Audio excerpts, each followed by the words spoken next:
During the course of the U.S. Civil War, Mr. Lincoln was negotiating with Brazil to ship all of the U.S. Negroes to Brazil after emancipation. In fact, that had been the dominant line of certain members of the U.S. elite: emancipation, then deportation.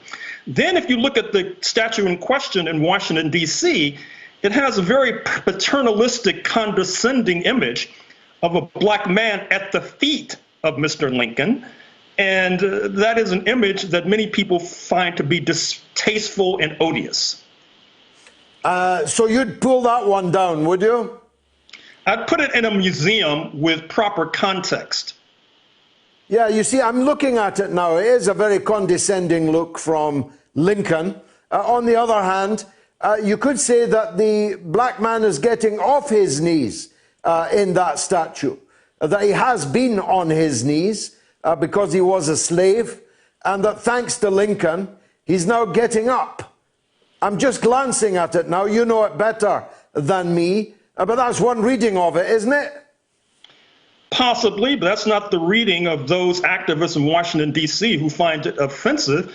And in any case, if you look at the so-called Emancipation Proclamation of January 1st, 1863, it was a war-fighting measure. It did not free slaves where Lincoln had power, such as in Maryland, right across the line from the District of Columbia.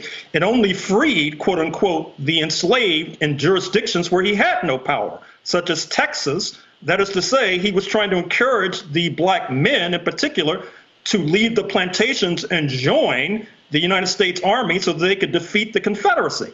So once again, I think that the United States elite has overplayed its hand. On the one hand, it has denigrated every revolutionary process on planet Earth since 1776. On the other hand, it's tried to maintain this pristine and pure image of what's going on in the United States.